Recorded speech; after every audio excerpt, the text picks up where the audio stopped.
Insurance isn't one size fits all. That's why drivers have enjoyed Progressive's Name Your Price tool for years now. With the Name Your Price tool, you tell them what you want to pay, and they'll show you options that fit your budget. So whether you're picking out your first policy or just looking for something that works better for you and your family, they make it easy to see your options. Visit Progressive.com. Find a rate that works for you with the Name Your Price tool. Progressive Casualty Insurance Company and Affiliates. Price and coverage match limited by state law.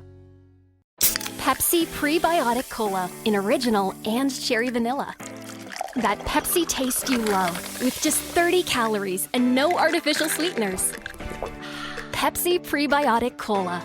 Unbelievably Pepsi.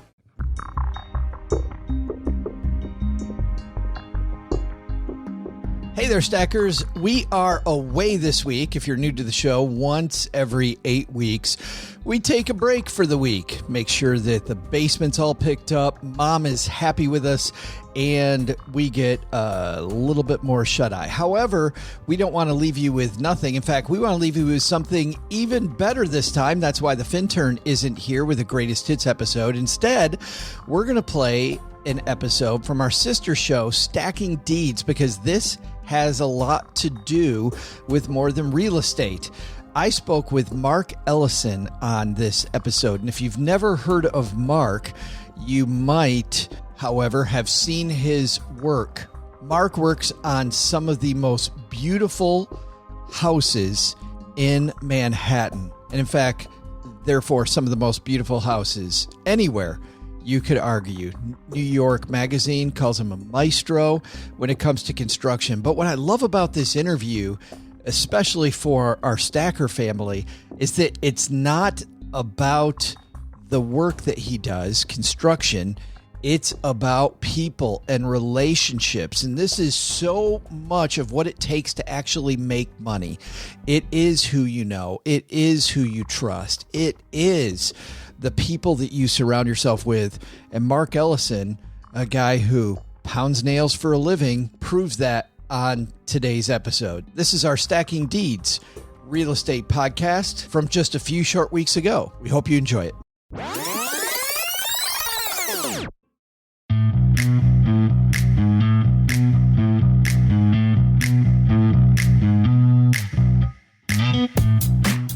Live from Joe's mom's basement, it's the Stacking Deeds Show.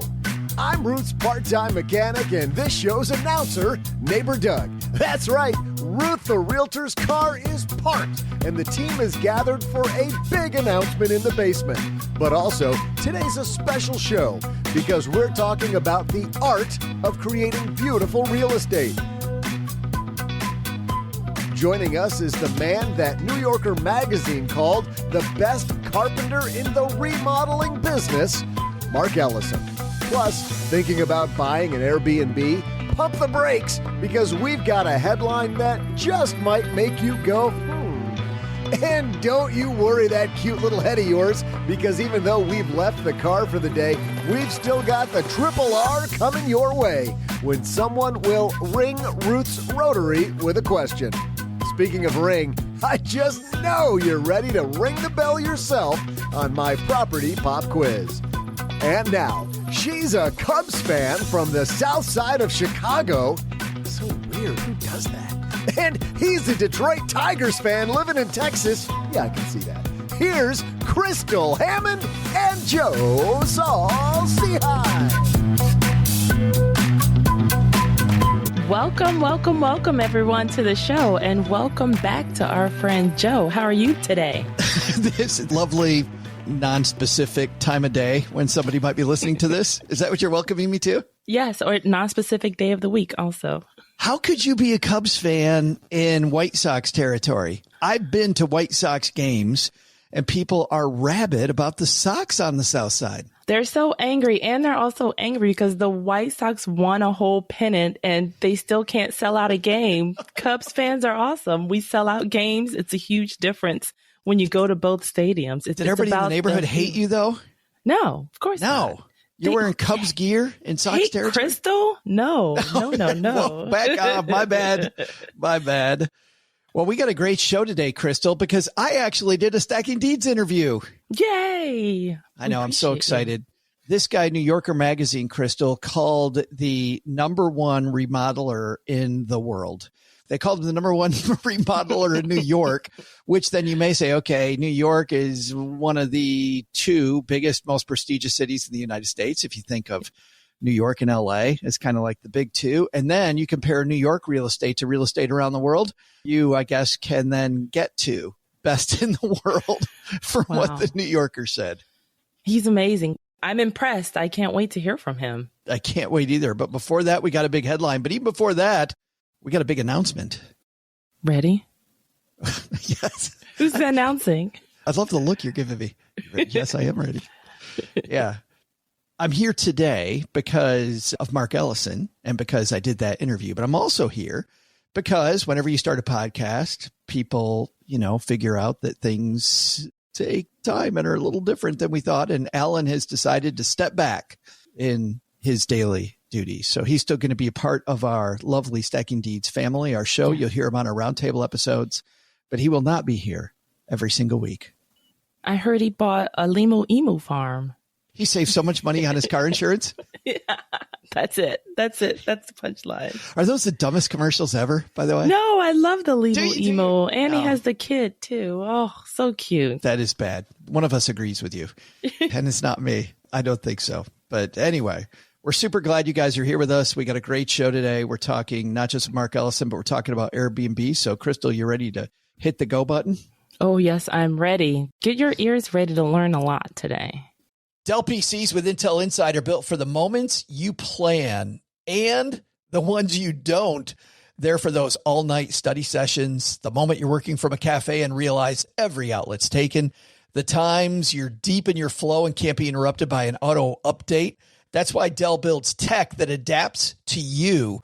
Built with long-lasting batteries so you're not scrambling for an outlet, and built-in intelligence that makes updates around your schedule, not in the middle of it. Find technology built for the way you work at Dell.com/Dell PCs. Built for you. In business, there is no room for guesswork. Every shipment matters. Every deadline counts. And when you're trying to keep operations running smoothly, the last thing you need is uncertainty. That's why reliability is at the core of USPS Ground Advantage. From the moment your package is first scanned in, it moves through a secure nationwide network, aiding in a timely and accurate delivery. You get near real-time tracking so you can keep up with your shipments. And with affordable upfront pricing, there are no hidden fees or surprise surcharges to throw off your cost sheets. It all adds up to predictable deliveries you can depend on, because knowing your logistics are handled lets you focus on everything else, your customers, your team, and the future you're building. Visit USPS.com/Ground Advantage to start shipping with confidence.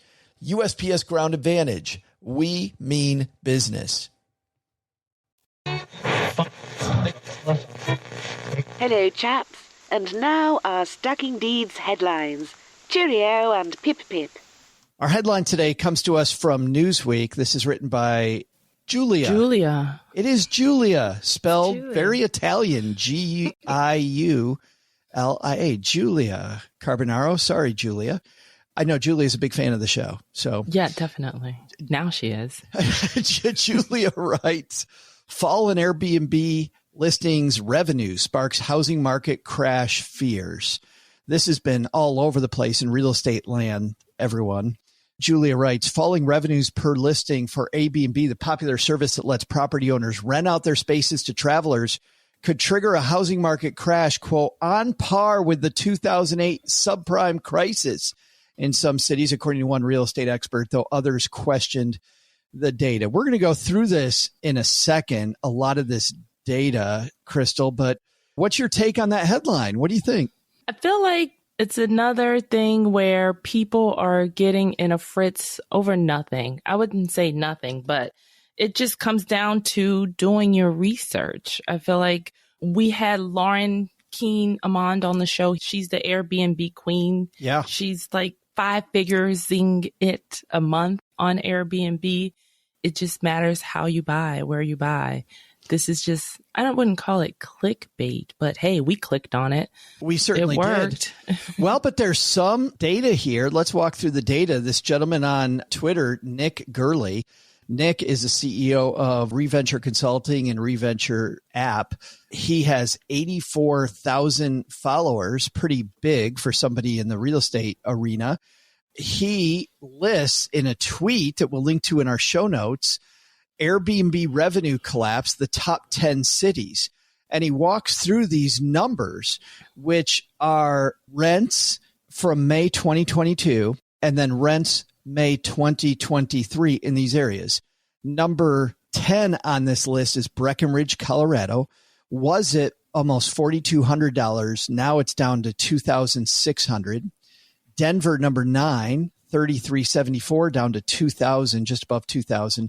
Nashville comes in 8th, $5,755 down to $3,500.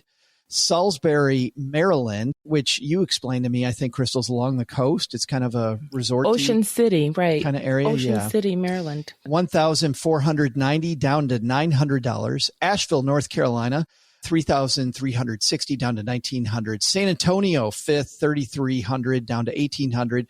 Myrtle Beach, South Carolina, $3,100 down to $1,700. Austin, Texas in 2nd. Similarly down 46%, 4,600, 2,500. Phoenix in 2nd, 5,569 down to 2,900. And then the biggest drop at 47% in Airbnb rents collected is Sevierville, Tennessee, 6,228 down to 3,266. Crystal, I'd explain to you where Sevierville is. I was going to say, I'm not surprised at number 1 because I've never heard of that place. Well, a lot of people have. If you're a fan of Great Smoky Mountain National Park, just north of there is a tourist town called Gatlinburg, another one called Pigeon Forge. If you think of Ocean City and put it in the middle of the Smoky Mountains, there you go. That's what it is. And Sevierville is just north. It's a residential town. Very, very pretty area, though, but very, very touristy.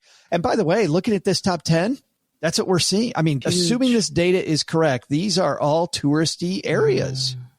Which is weird because I feel like they're all talking about how people are revenge traveling right now since the pandemic's over. Everyone feels, all right, it's safe to travel. Even this last week, well, for 4th of July weekend, non-specific date, the airports had a record number of screenings. So people are getting out of the house.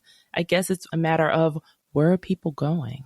Well, that is number 1. Number 2, because this is a string of tweets. The second tweet that Nick has is about Airbnb inventory versus homes for sale. As you and I know, a lot of the big players like BlackRock getting into the Airbnb game, these monster companies buying thousands of houses at a time and competing against people like you and me and Alan and Lauren, other real estate investors. He's got a chart of 2016, 1,442,000 houses for sale. And this is Airbnb rentals versus for sale inventory. I don't know what the unit of time is on this, but assuming the unit of time is the same, 1,442,000 houses for sale versus 188,273 Airbnbs on the market. Today, by the way, back in late 2020, that number switched during the pandemic where there were actually more Airbnbs than there were houses for sale. Today, he parks the number at 965,391 Airbnb/VRBOs and only 554,921 houses for sale. Crystal, it looks like people aren't selling their houses anymore. They're renting them out. They're Airbnb-ing them. And really the main thing that jumps out to me on this chart too is, so back in 2016, there's over 1 million more homes for sale. So people buying them up. And then now it's flipped. So there's like almost 1 million Airbnbs and VBROs for rent. And half of that, there's about 500. So that's like a factor of half. So what do you do when you have an Airbnb that you've bought and now the rentals aren't there anymore? Or, what do you do when you're looking to invest and the only thing out there are Airbnbs? This is a recipe for the bidding wars since there's so few listings for sale. Yeah. But then these owners need to decide, am I going to sell or am I going to go back to trying to find a regular monthly renter? Or, how can I pivot?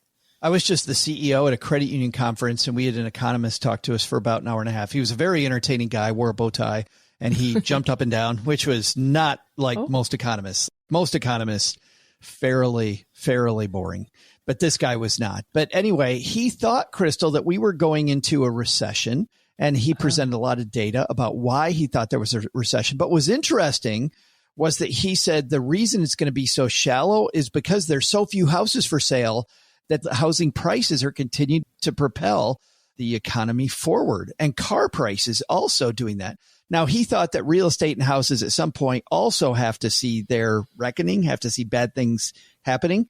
But he thought that wasn't happening right now. And it's partly because there's so few houses for sale that's buoying things up. But I think to your point, I think really what this speaks to is this thing that I've heard you and Alan talk about over and over and over, that is this drumbeat we should make sure our deeders know, which is you make your bed when you buy the property. Mm-hmm. When you buy the property is 90%. If you make a bad deal on a property and you have to get $3,000 on your Airbnb, or you decide to Airbnb, right? And it should be a long-term rental or a medium-term rental. You're renting it the wrong way, or you overpay and you have to get this big rent check every month and it just isn't going to happen.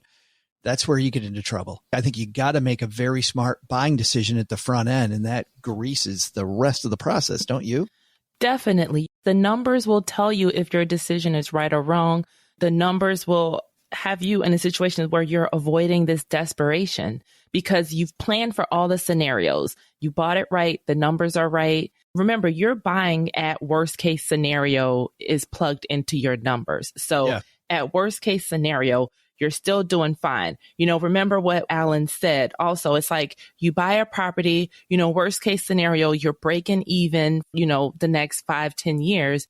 And good news, when you go to sell, there's different things that's going to happen. You'll have those years of equity built in, or is it time to refinance? Because people thought that the rise in interest rates was going to make a huge change in the market. But, I don't think it has. So I feel like the interest rate has filtered out the people who aren't serious, the people who aren't doing the math. Well, and you could see it here in Nick's graphs. With inventory continuing to go down, fewer and fewer houses, that is counteracting what's going on with interest rates, to your point. And by the way, worst case scenario sounds like something an engineer would do. Sounds exactly like something Crystal Hammond would do. Scenario planning. Exactly. You always need that plan because you don't want to plan when it's a sunny day. Sunny day, things are going amazing and right. You want to plan for those non-sunny days, those non-conventional scenarios. And then that's where the bang for the buck is. Like, that's where you're making your money. I've talked to a lot of investors that prefer these trendy areas like Phoenix, like Seaverville, like Austin, Texas, as an example. They prefer those.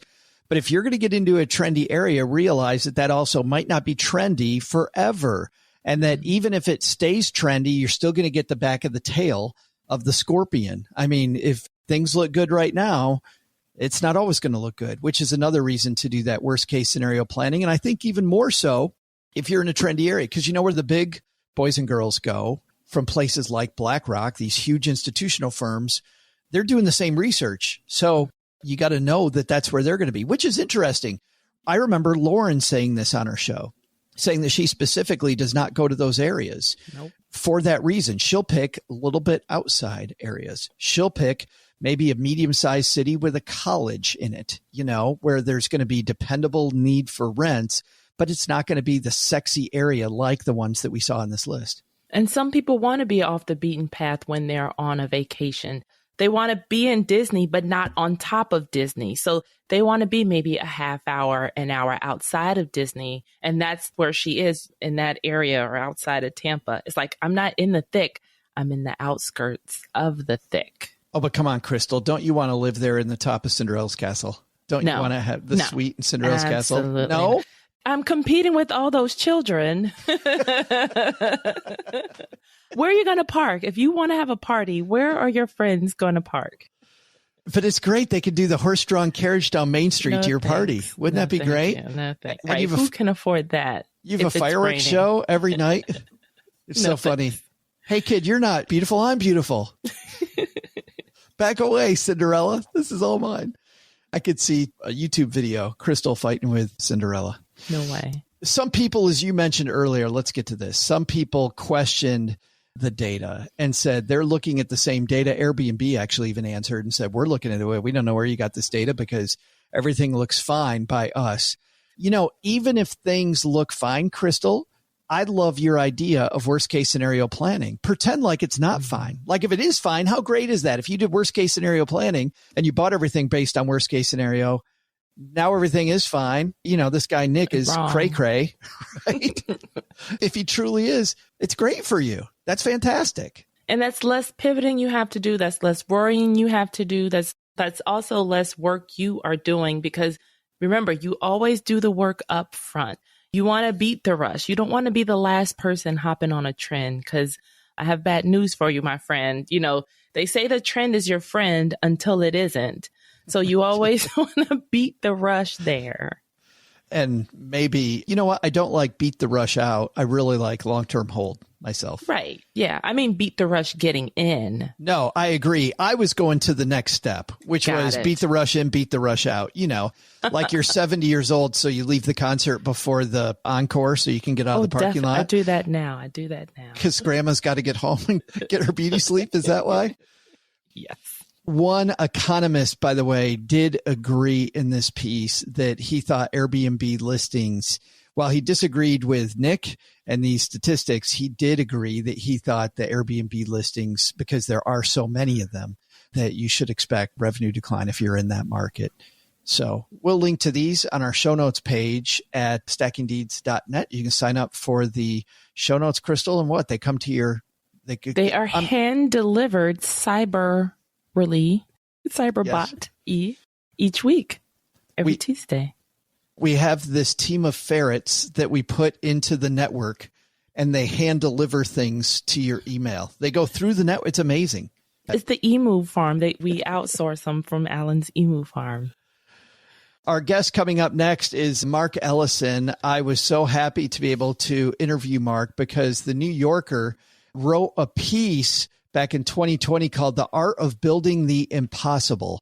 And as soon as the word got out about Mark, not only did the wealthiest people in New York knew who Mark Ellison was, all of a sudden the entire world knew who Mark Ellison was. He wrote a book which is not really about real estate.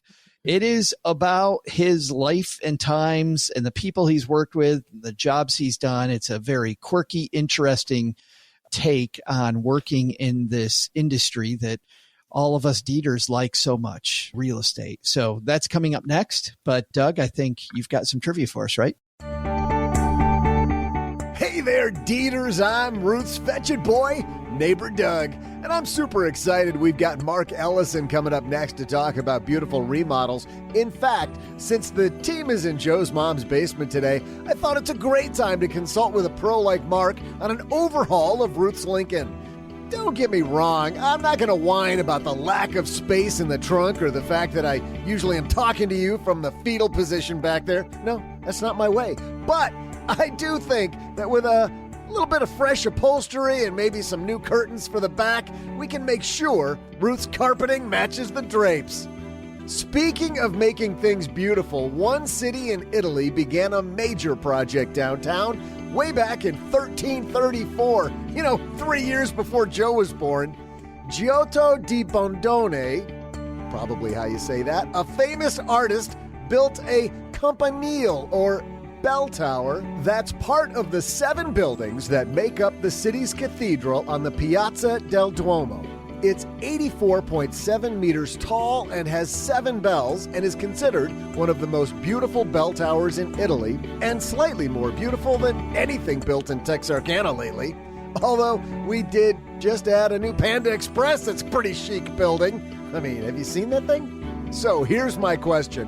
What expensive real estate city is home to Giotto's Campanile? I'll be back right after I ask Ruth what color she'd like her drapes to be.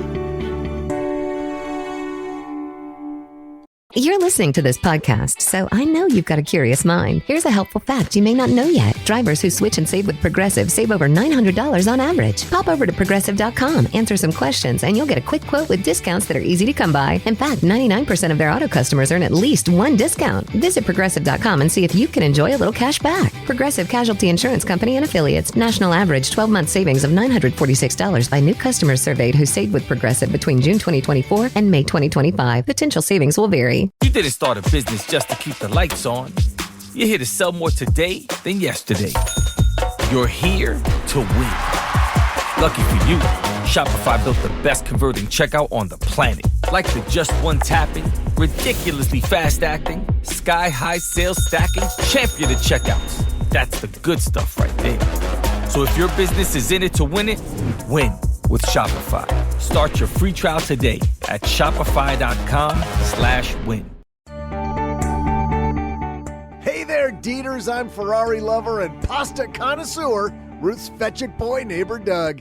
Hey, safety tip, don't ask Ruth about the color of her drapes. Not sure why, but apparently that question sets her off. Sometimes I just don't know what to say. Anywho, today's question is about a beautiful building, the Campanile. Sounds Italian. That just so happens to be part of an equally beautiful cathedral complex in an area called the Piazza del Duomo in one Italian city. My question, which city? In a city where real estate costs 3,000 to 5,000 euros per square meter, or by my rough calculation, $300 to $500 a square foot, it's Florence, Italy. Which is weird because Ruth said she'd kick me all the way to Florence, Italy for asking me about her upholstery. I have no idea what you're mad about, Ruth. I just think you could have a better car. I'll try to placate Ruth while you listen to Joe and artisan extraordinaire, Mark Ellison. And joining us on the show, I'm super happy he's here. Mark Ellison, how are you, man? Things are great. It's a pleasure to be here with you. Well, it is funny talking to you because a lot of the time we're talking to people who are professional house flippers, professional rehabbers, which of course is part of what you do. But you don't work on that end of the business anymore. You're working with people who are creating these houses that are all one of a kind, different. These are really people's masterpieces, I feel like, Mark. Well, I mean, no house I've worked on in the last 35 years was built with the intention of worrying about the market value, or could they flip this house, or should I make the countertops beige so I can resell it? Those kind of considerations do not enter into what I do. They're not doing the subway tiling for resale value? No, they're doing the hand-painted tiles from Crete that come over, and then we're in a hurry to get them so they get flown over on an airplane because the person has to move in 2 months. And that's what we do. There are several intentions. For the primary intention to what we do is to make people feel that they live in a home that is as important as they are and that it reflects their sometimes outsized characters. I want to talk about getting into this, though, because as you know, having kids of your own, that people out of high school, they often feel this pressure that they have to get it right. They got to get their career right immediately out of the chute. And yet I don't read about many carpenters. I don't read about people doing what you do on the level you do it, who begin with a banjo. Can you talk about your early life with the banjo? Yeah. I mean, both of my parents are academics. Both of my parents have so many letters after their names, PhD, MD. My father has a bachelor's of divinity, a bachelor's of science. I mean, I lost track a long time ago. There's so many letters after their names. I don't even pay attention anymore. And I found conventional education very difficult. I had a hard time in school. I didn't enjoy it. To me, classrooms were confinement. And so I first dropped out of school when I was 16, and much to my parents' consternation.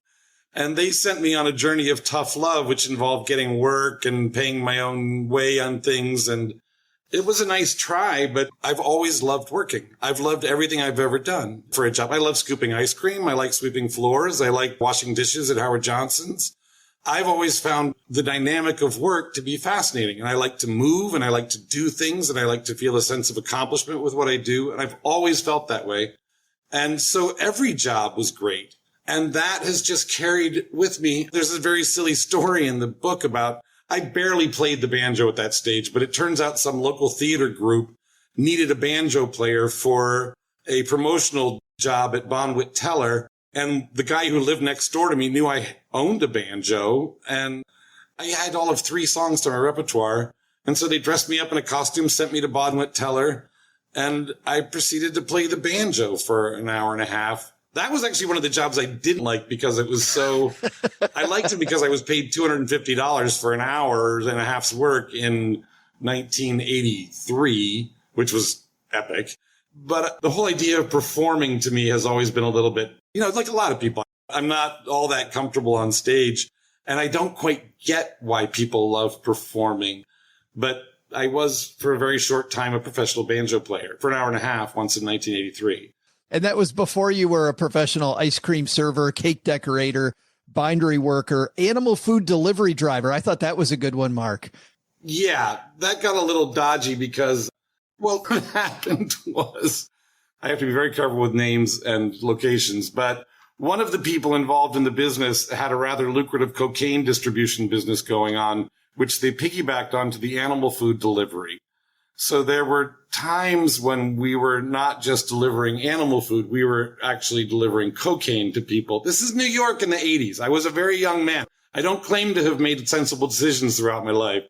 And I was also not a very careful driver, and I would always get stopped by the police. And after about the 3rd traffic stop, when I knew perfectly well what was in the glove compartment, I was like, I can't do this anymore. I mean, I can't deliver cocaine for a living. And so I stopped. You didn't intend ever. You write this in your book. You never intended to become a carpenter. I mean, as a child, I didn't really know the job existed. I mean, a carpenter never entered my home when I was a child. If anything needed fixing, that was Dad's job. He had a workshop in his basement. And my entire childhood, when something needed fixing, either the person that broke it was forced to learn to fix it, which was usually me. And if I smashed a window playing basketball, my dad taught me how to fix a window. If I once kicked open the lock on the back door and I had to repair the lock on the back door. And so I didn't intend to become a carpenter, largely because I kind of didn't know that people did that. Freshly out of high school, I was given a job in Central Square in Boston. I tell about this in the book, and essentially these were parents of a high school friend of mine, and they were looking for the cheapest way possible to fix up a townhouse. So they hired a couple kids fresh out of high school, and then they hired a real carpenter, a man named Sam Clark, who would come in every week and school us in the techniques that we needed and the things we had to do in that coming week. And then he'd come back next week and make us fix everything we messed up, and then move on to the next step and move on to the next step. I lived in the job site while the work was going. I mean, it was one working toilet, kind of, maybe sometimes. And I just adored the work. I thought it was great. It was so much fun to make things and build things all day and put up walls. And we did the most rudimentary style of carpentry. There was nothing fancy about it back then. But we got walls up and we got a kitchen in and we got doors hung and we managed to build something that looked a little like a house. And it was wonderful. There's a lot of people listening to this also who think, not only do they think as kids that they have to get their career right away, and clearly you're proof that this meandering path can lead to wonderful places that you didn't expect, all of which factor into great things for your life later.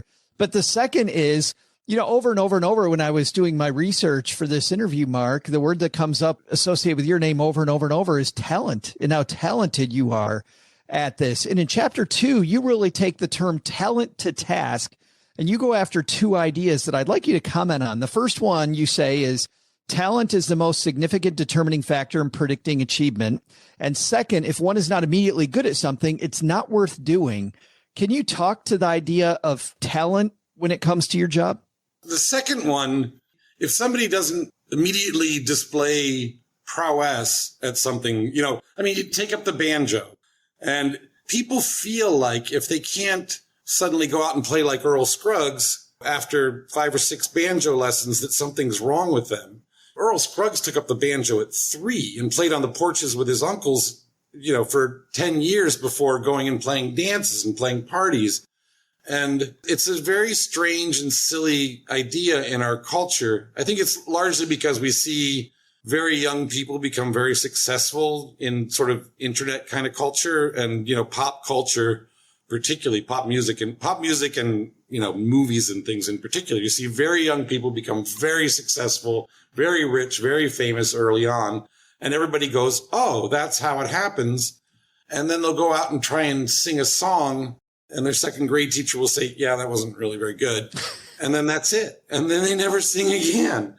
People call me talented all the time, and it kind of irks me because I have been working at the things I'm working at. I work daily at several things. I work daily at music.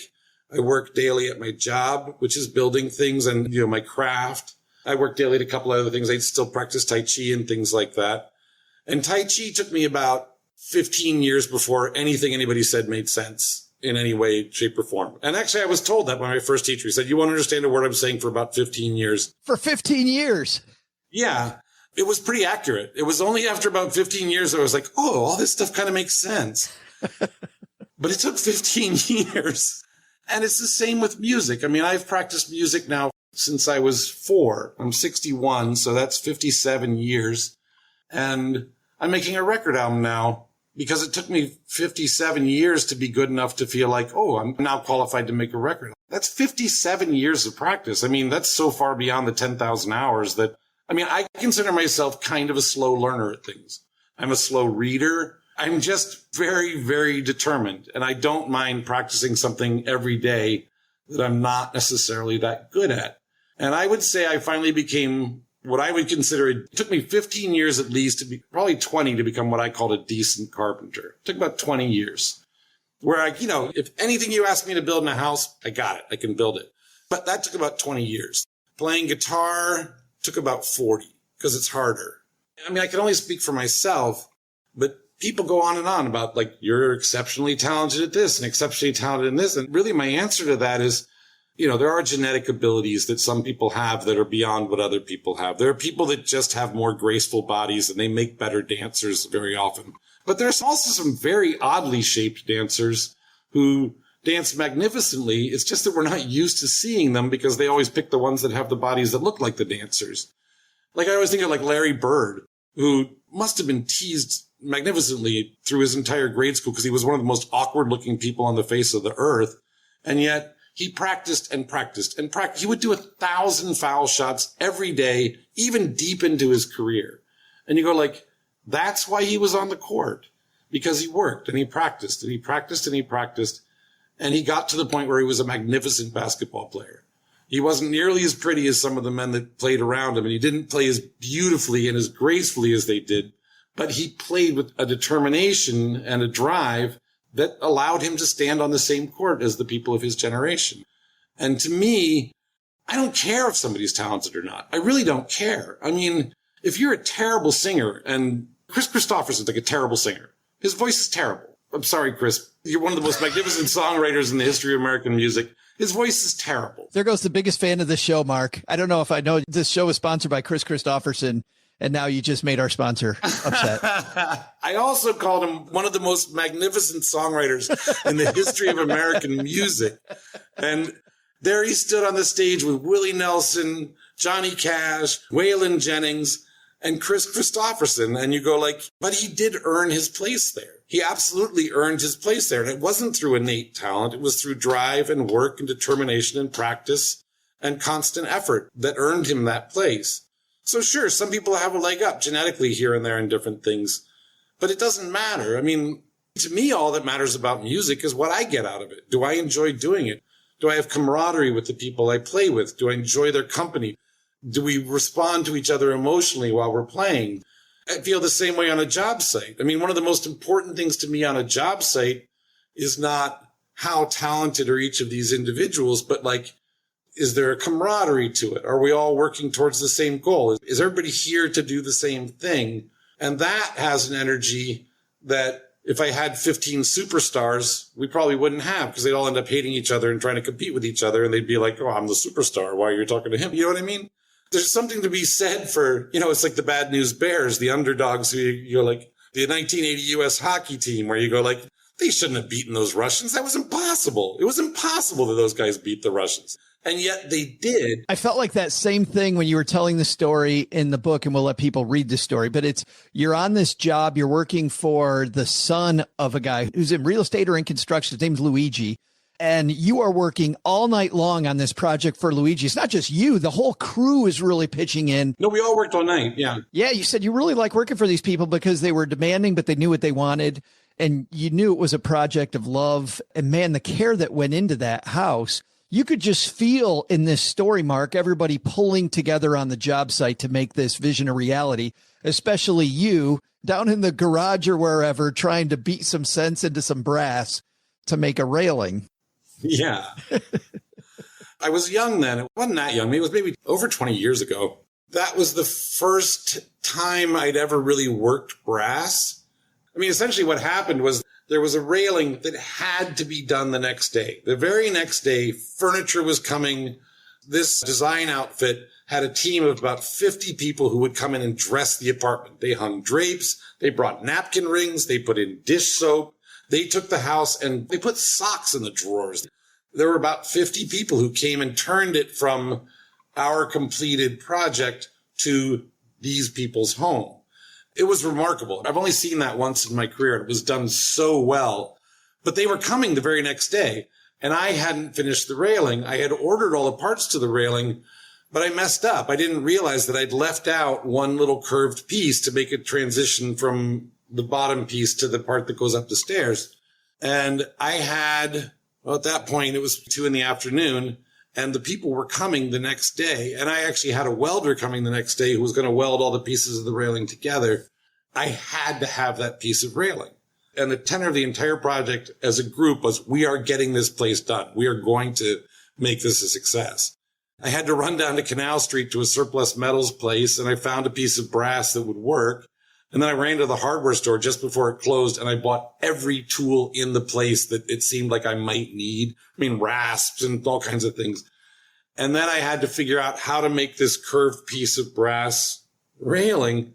And I'd never tried to bend a 3/4 inch thick piece by like 2 1/4 piece of brass before. It's very hard to bend. It's really, really hard to bend. And I didn't have any specialty equipment.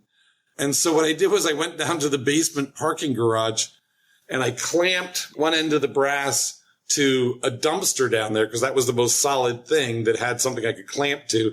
And I beat it with a wrecking bar, a 36-inch iron wrecking bar. I literally beat that thing and I beat myself into a frenzy and a sweat for like an hour. Yeah, you said it's after midnight, by the way, and the neighbors, you're probably keeping the neighbors up. I was keeping the entire building up, but I was so focused that it never even occurred to me. And then Luigi came down. He walks up, he approaches me in the garage, and he's like, Mark, what are you doing? And I was like, Luigi, this has to be done for tomorrow. I have the welder coming to finish the railing. And he saw, I was like, I'm drenched in sweat. I'm covered in dust and dirt. And he walked up while I was beating the thing. And he was just a very practical, he knew he wanted the place done. That was his goal also. And he was part of the company that built the entire building. So they owned the building. He just kind of goes, okay, I'll take care of it. And then he just fielded complaints about the crazy noise from the parking garage for the rest of the evening. And I got the damn thing done. To me, it was such an enormous accomplishment. It was like, there's something about it, like no matter what, we're getting this done. We're eating pizza and egg sandwiches all night. We're all staying up. And then the next morning, when the welder showed up at 9 a.m, I had the little piece in my hand. And he is one of the most talented metalsmiths in all of America, which means all of the world. And I showed him the little piece and I said, I made this last night. And he's a Irishman from South Boston. And he just looks at me and goes like, nice. And I was like, That's like, it's like a standing ovation from him. Yeah. I'm like, no, that was like the Pope coming down and going like, it was like sainthood as far as I was concerned. Probably better. Well, I think that's interesting because, a lot of people, when they run into problems, and as you have said over and over in the book, whenever there's something you're working on, there's always going to be problems. You seem to relish the chance to work on things that are especially going to be a problem. And I feel like just that attitude of attacking it really turns this thing that a lot of people could find to be a chore into something that's beautiful and a challenge and something that's just rounding out our life. I do have a question, though, about this, about, sticking with this theme of talent. And I'm sure everybody can hear the joy that you're expressing as you're beating the hell out of the brass and trying to make it move, Mark. But they say follow your passion. And lately, a lot of people say follow your passion is BS. Well, people are already rich, say follow your passion, right? I got to pay the bills. Then there's an idea that a lot of people have talked about lately about, follow your curiosity. If you're curious about it and it makes some money, well, then follow that versus paying the bills. Where do you come down on that argument for young people? Follow your passion, follow your curiosity, or pay the bills and find the banjo as a hobby? I mean, I was thinking about this recently because I was just in London, and I have never liked doing office work. I never liked working in an office, and I've never liked that kind of environment or that kind of atmosphere. And the publicist I was working with in Ireland, her name is Marie-Louise Patton, and I mean, not in Ireland, in England. She was so terrific at her job. She's 28 years old. And some people would go like, she's a publicist. It's kind of a sellout job. There's so many jobs that people think it's not artistic. It's not my passion. This woman, she passionately sells books. She adores books, and she creates these really lovely relationships with people around her. I mean, I was like instantly in love with her. And sure, she's not an artist. She's not a musician. She's not an actress, but she's gone and created one little lovely relationship after another. And that's her career. And I do make a distinction between career and passion. I mean, I do. I mean, I've spent my entire career building other people's visions. I don't build my own visions. I always say I don't have a dog in the aesthetic race. I tell the one story in the book about that one horrible, horrible house that was done all Macintosh putty. Every color in the place was Macintosh putty. And the place was heart-killing. It was an awful place to even stand every day. And that man for whom we built the house came up to us at the end of the project and said, "You are artists. I admire your work. I think what you do is beautiful." And we were all like, "Okay, pal, it's your house." It was hideous. It was the most hideous place I've ever built. I couldn't stand to spend 5 minutes in the place, but it doesn't matter. I mean, this is my work. This is my work for money. And what I do for money, I've had 3 children. They've all gone through college. I've been married, divorced. I've had, as many financial responsibilities as anybody does. And I've always been aware that the bills have to be paid.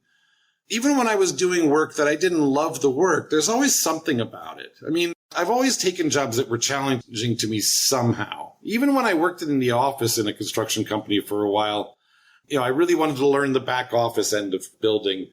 And I kind of hated it, but there were still parts of it that were really interesting. How does one work in an office and have really seamless and productive relationships with other people? How do you get other people? It's one thing to get myself to do things that nobody else will do.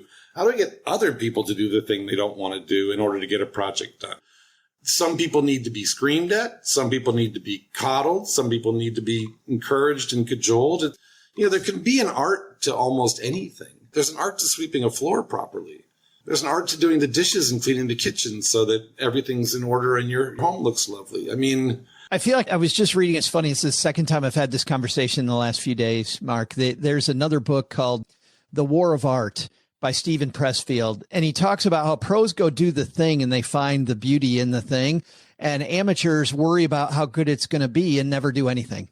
Right. I mean, that is a wonderful way to say it. I mean, I imagine there are some things that there are not beauty in. I mean, there have certainly been things that have occurred in the world that it would be very, very difficult to find the beauty. I mean, there is terror and horror in the world and barbarism. Sure. But I got to say, to your point, Mark, with the publicist, as a guy who gets pitched 70 times a week, we have 2 people on the show of the 70 pitches that we get. Right. When I find a great publicist, there is beauty and there is art in that. Yeah. Oh, wonderful. And the people who don't, you can tell.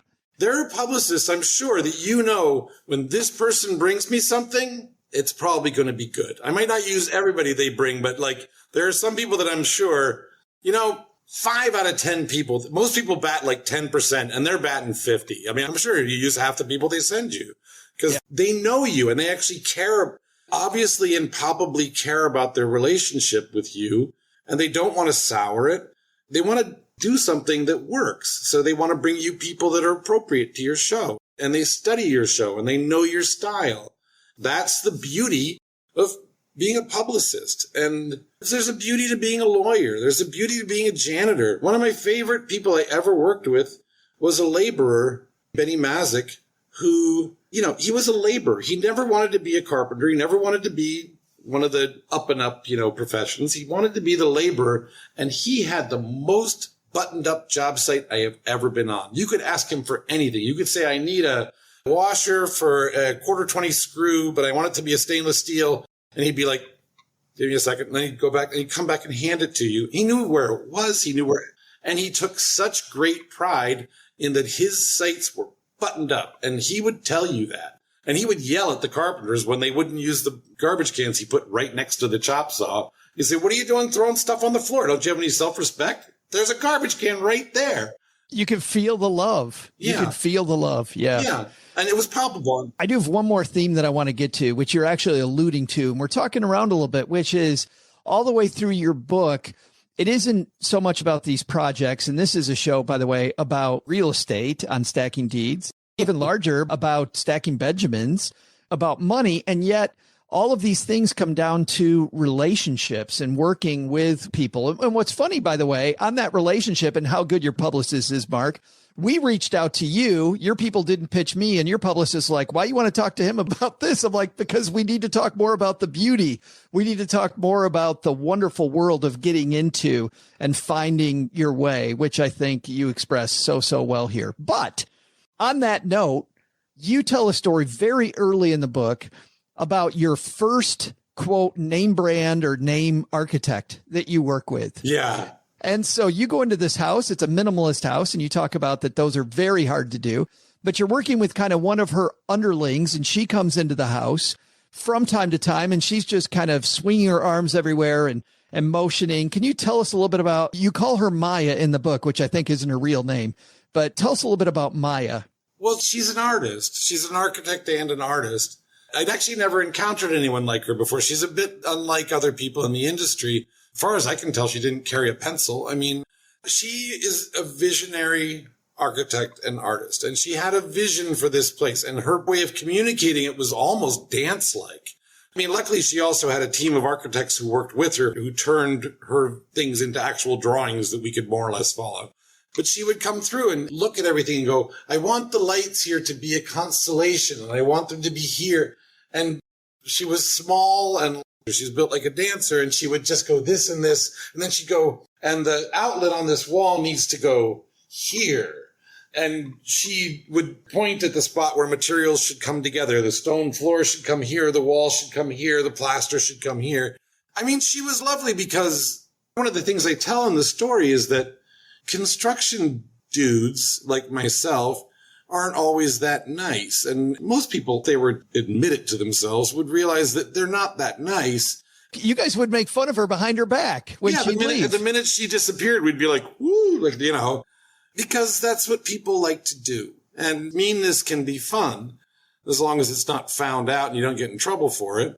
And everybody knows that. Everybody knows they love to go home and gripe to their significant other about the idiots back at the office. Everybody does this all the time.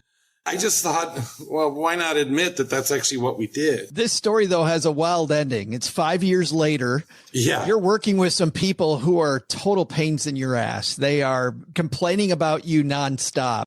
Tell us about this job. Luckily, I was always kind to her face. And I actually have everybody's full of mixed motivations. So I actually did like and admire her in my way, and make fun of her behind her back also in my way. 5 years later, I was doing a project where towards the end, the owners really became difficult. And somehow they accused my staff of stealing a handmade Danish silverware set, which nobody on my staff would even know what that was. I mean, and they just went around. Everything was awful. Everything was substandard. I was fully screamed at and told that I had no standards, that I didn't know anything about how people should be treated or how people should live. And we had built it. It was a beautiful apartment. They were wildly unhappy. And I'm not sure that, frankly, much of it had to do with us. I think that was just kind of their take on many things in life. And we bore the brunt of it. One day, just as I was about to leave, A friend of the owner was coming to visit, and my staff was to get out so that they could be left alone. So I sent my staff home. I was packing up, putting on my coat, gathering my tools, getting ready to leave. And most places I've never even been in the passenger elevator. We always go the back way. The passenger elevator opened up, and the owner went to greet the woman who was there, and it was Maya. And Maya saw me there packing my things. And because she's a delightful person, she ran over. She completely ignored the owner of the house. She ran right by her. And she ran over, and I hadn't seen her in 5 years. And she was like, "Oh my God, Mark, I can't believe you're here." And her project had been a rather epic success. And we certainly had parted on very good terms. The one that I had done 5 years previously. And so she ran over, she threw her arms around my neck, and she's like, "What have you done? You're doing this place. Let me." And she's like, "Show me around. I want to see this." And she was like, "Wow," I'm dancing and very animated. And she turned to the client and she said, "You are so lucky to have him." And I think she probably just berated me 5 minutes earlier. And Maya had me take her through the entire apartment and show her detail after detail after detail and all the things we'd done. And it was a beautifully done apartment. It was a very, very well done apartment with some pretty ambitious details. And then she came back and she just said to the owner, "Your place is gorgeous. You're so lucky. Nobody does apartments like Mark." And from that moment on, we never heard a crossword out of either of those clients. Not a crossword ever again. From that moment on, we had the official blessing. They loved the apartment. For anybody who thinks it's just about real estate, it's not about relationships, that story is all you need to hear. It's all about relationships. It's all, and I, to this day, I mean, we did say mean things about her behind her back, and we did make fun of her. And it's really much to my shame to this day that, I mean, she saved my bacon on that thing. Yeah, you write about how just lucky you were to have her as a friend and she never heard you. And it's just a wonderful story. The book is called Building, A Carpenter's Notes on Life and the Art of Good Work. The stories we told today are just from the first couple chapters. I told Mark before we hit record, it was just a wonderful read about humanity, about lessons learned, about never losing your boss's car keys by just flipping them around. especially if you've stolen the car and you need them to get it back to them. Yeah. We'll let people read that one later. But the book's available everywhere, Mark, I assume? Yeah, everywhere. Sold out in London, though, I must say. When we were in London, it was sold out every bookstore there. So that is fabulous and well-deserved. Well, thanks for helping our Deeders kind of get the bigger picture here about the beauty of what we do in the world of real estate. Thank you so much. It's been such a pleasure. Thank you so much. Big thanks to Mark Ellison for joining us. That was an amazing interview. I never expected that we'd be hearing he dropped out at 16. We heard a reference to cocaine, but the biggest takeaway was it's all about relationships. Well, I also loved what he said about the talent, and it does take time to really curate like your gifts and your talents. Like, it doesn't happen overnight. How long did he say? It was like he's in his 60s. He first started at 16, got introduced. And then, now he's like, the Taj Mahal of builders. It took him a while. Yeah. He told me that he's doing his first record playing music, and at his age. And the fact that so many people give up so quickly on whatever the thing is, thinking they don't have talent in that area. And the fact, now he did say that he's always been good with his hands and he preferred like the hard, grubby work and loved getting in it. That part, I think, might be something that he particularly loves and had a gift for. But in terms of being able to make these beautiful staircases, beautiful things, it takes a long time. It takes a long time. It takes bravery and it takes heart because, we are told, that 9 to 5, that's the way to go. And that doesn't work for everybody. And even when he was in his 9 to 5, he still found ways to learn from it, and grow from it. Like, because when he dropped out, he's like, I wasn't interested in school. I followed my passion. I followed the path of, what made sense to me. And that takes bravery. Like, I'm so happy that he did that. Dropouts have a bad name. I flunked out of college twice, so I know what it means to, not giving up and follow the path of things that make sense to you. Don't care about what other people think. You need to do what makes sense for you. And he had a family where both of his parents were college professors. Yeah. All the letters. They had all the letters behind their names. He is so funny. He and I, by the way, after we record this interview, we talk for another half hour. Like that guy can talk. Nice. And he joked about how another guy on job said, I don't know how you get anything done, especially this beautiful stuff, Mark, because you talk all the time. Very quirky, fun guy. But there's a couple things. There's a couple of reasons I think this is so important for our show, because this is not the type of interview that we have normally done over our first several episodes. Mm-hmm. Number one, Crystal, I think it's important for us to remember that we are creating beauty. Like my son, who owns 14 rental properties, they're almost all in Detroit. You know what he's most excited about and what other people tell him they love about him? He's taking these old, beautiful houses and he's making them beautiful again. Yes. And he's part of the resurgence of the city that he cares. Now, he lives in Seattle now. We live in Texas, but at our heart, we're still Detroit fans. I love Detroit. And so for him to be a part of that by doing a little extra in the houses that he does, he's going to be renting them out, but he's still putting in, I saw this bathtub he put in this one house. It just fit. It was this antique looking, gorgeous bathtub. And of course, it's something like that that makes it rent more quickly because it's this cool design feature. But on the other side, it just also pays homage to what this city was and can be again, which I thought was so badass. And Mark is a big piece of that. And then the second thing I think we need to remember is that even though we're focused on the hammers and nails, I think you hammered it on the head with your first takeaway, which was this is about relationship. You got to get along with everybody. I mean, you got to get along with the people selling your property. You got to get along with property managers. You got to get along with tenants. You got to get along. Now, you don't got to be in a pushover. No. Yeah. It's just get along. Be the person, have that personality that people actually genuinely want to help and be around and, see succeed. And then you're pulling at my heartstrings talking about your son investing in Detroit, because that's what I'm doing in Chicago. That's my home. That's my block. And the block that I grew up on is the forgotten area. It's a forgotten neighborhood. So I guess I'm the developer that's going to come along and change it and, show people, hey, this is where your dollars belong. Let's recirculate our dollars in this community. Mark, you can tell, I mean, with the hilarious story about those people and his friend who is the architect, right? And about how she completely changed their view of him. But imagine if he hadn't gotten along with that woman. If he hadn't gotten along with that architect, that whole thing would have ended differently. If you were miserable, pain in the ass to work with. Yeah. Mm-hmm. So it's one thing to be great, which he is. Like it's a twofer. I think you got to be great at what you do, and you have to be easy to work with. And then all the deals appear. People want to do deals with you. Word of mouth. Yep. Good word. Fantastic. Is that the phone ringing? Oh, what do you guys do when the phone rings here? We're recording. Right. I know. We just answered. Oh, right. Because we're in the basement. Oh, this is the segment. Yes.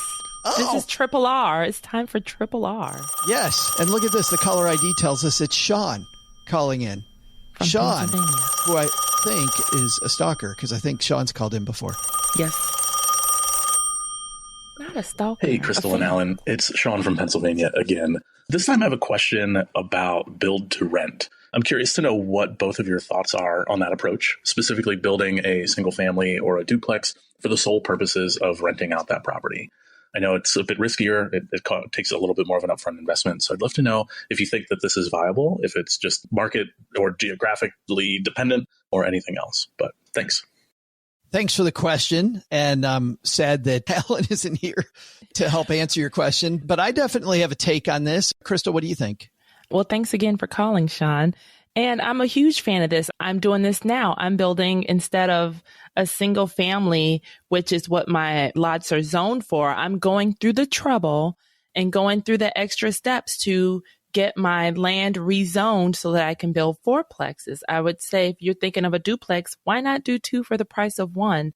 The marginal cost of going from a single family to the duplex is not as big as you think it is. But again, run those numbers, get those estimates, because we were actually trying to go for sixplexes, but that was just too dense for the space.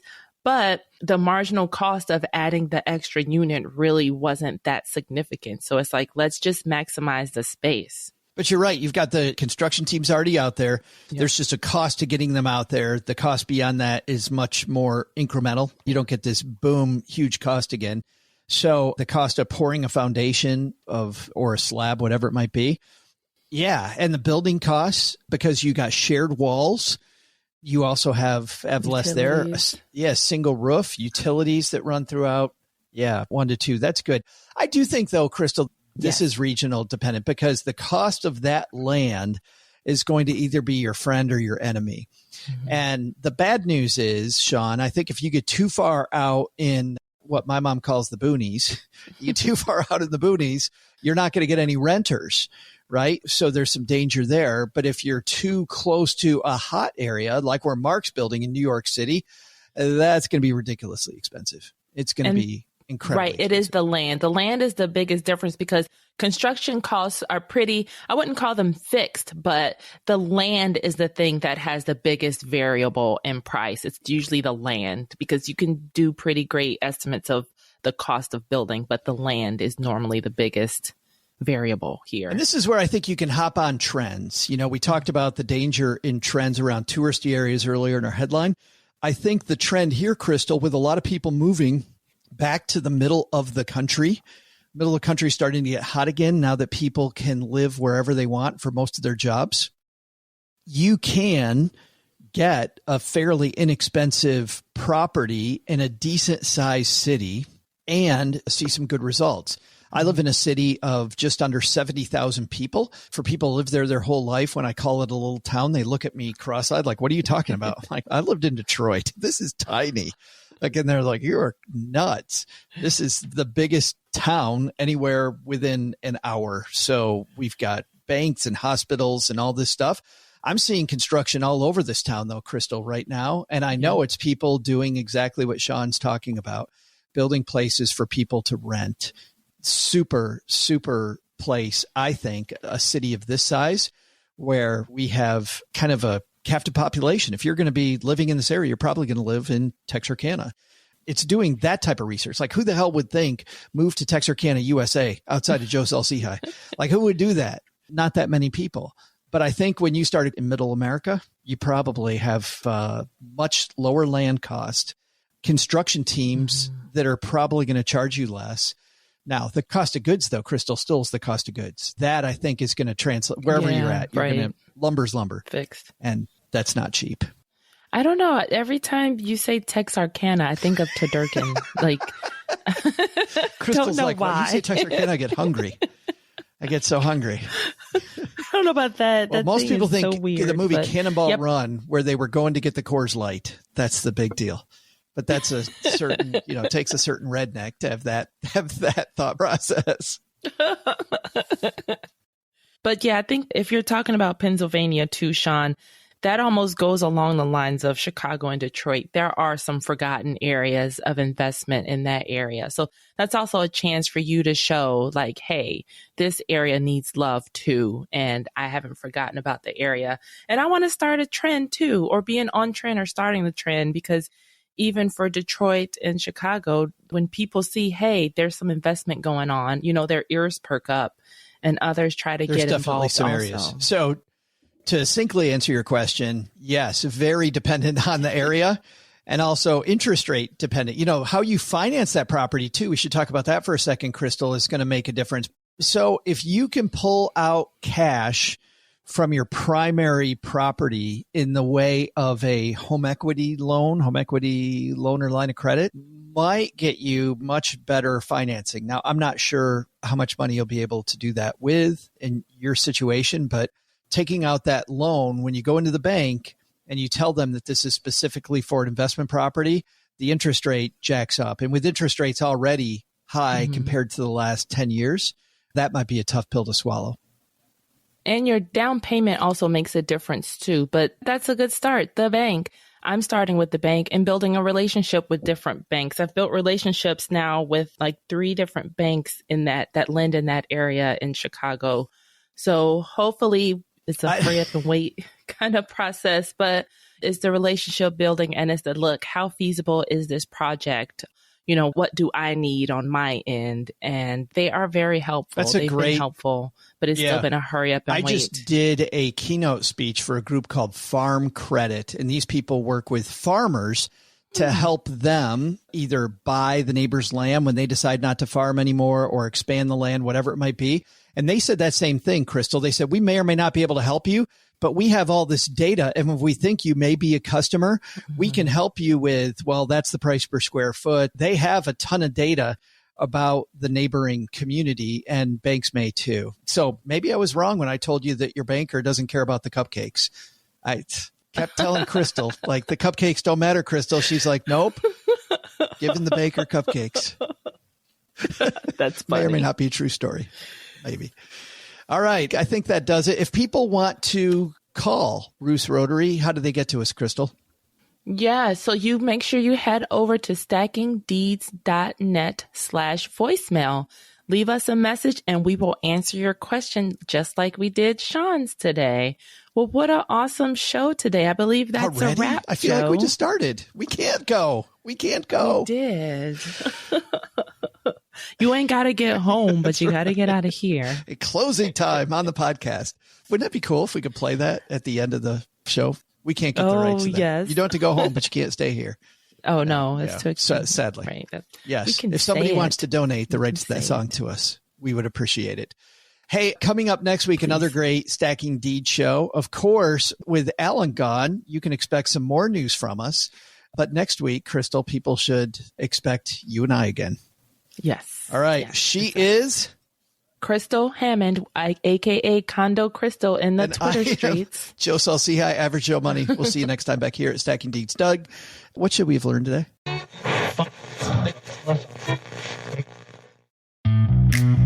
So, what should we have learned today?